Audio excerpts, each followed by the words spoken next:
Hey, this is the video for IMPACT.2. So go ahead and set up a new entry in your Cornell notes. Remember to start a new page for this video. Also check out our essential vocabulary.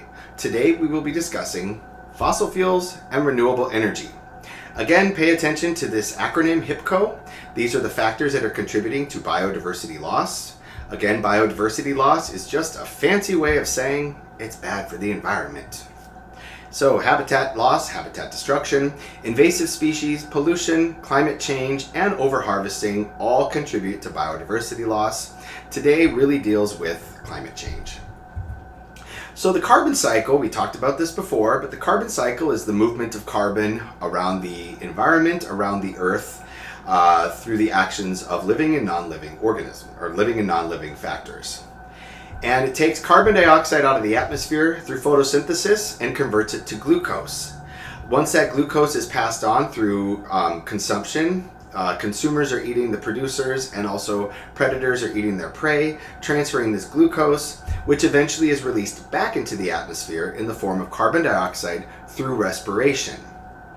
Additionally, anytime you burn anything that contains carbon, whether it's carbon in glucose, you are releasing carbon dioxide. Carbon plus O2 or oxygen gives us CO2. So anything natural from a forest fire to a volcanic eruption will release carbon dioxide. Additionally, when the carbon dioxide enters the oceans, enters the water, it mixes with the water and the calcium in the water to produce calcium carbonate, CaCO3. You don't have to know that, but this assimilation is when it becomes part of the organs or the part of the structures within aquatic organisms. So calcium carbonate is what makes the snail shell, what makes an oyster's shell, octopus, lobster, all of these sea creatures have calcium carbonate in them. And finally, we have fossilization.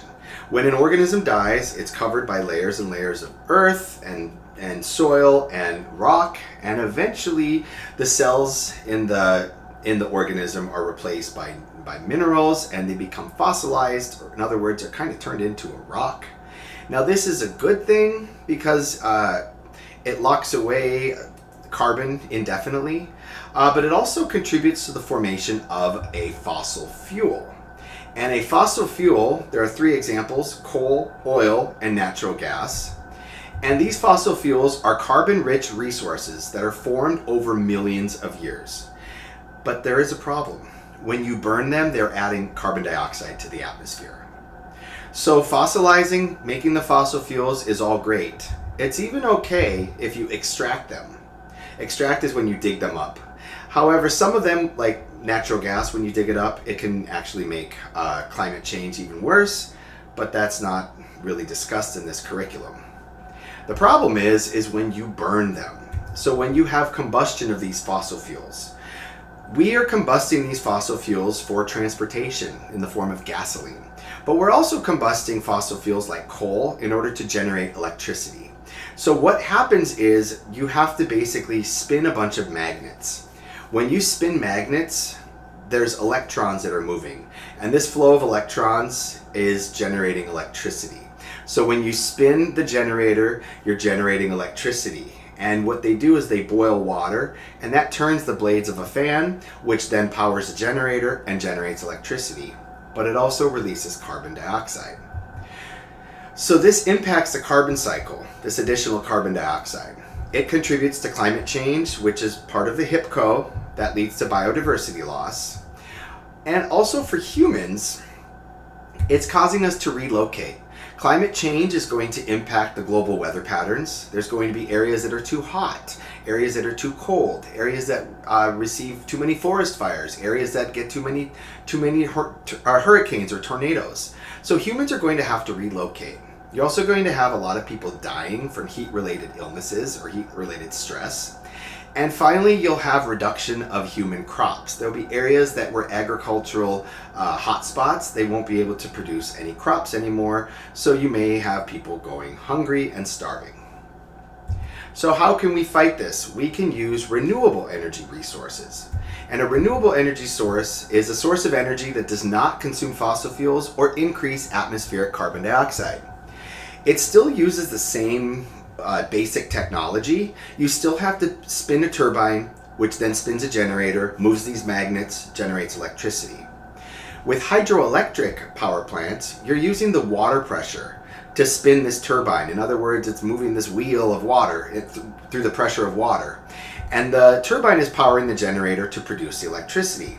That's done at the site of the dam. So if you ever see a dam on a river, like a big concrete dam, chances are that's used to generate electricity. Another example is a wind turbine. We don't really have wind turbines in New York. You may see some on top of buildings, but typically you see these in areas where you have flat land, like there was a lot of them in Minnesota where I grew up, and there's also a lot in California. These are the big giant turbine fans that are spinning in the horizon. But this is a giant fan. This is from the side. It spins this gearbox, and this gearbox spins these magnets, which is the generator that generates the electricity. And then another example is solar energy, and these are from photovoltaic cells, and you don't really have to understand what's going on, but there are silicon. Silicon is a type of element. Silicon is absorbing the sun's energy, and it's converting it directly into electricity. You've probably seen solar panels on the sides or tops of buildings. Some of you might have solar panels on the top of your buildings in New York City. It's becoming more and more popular in urban areas. So there was a lot of information. I wish that you would respond to this check for understanding so I can gauge your level of understanding. I hope that this video was informative. I thank you for your attention, and I will see you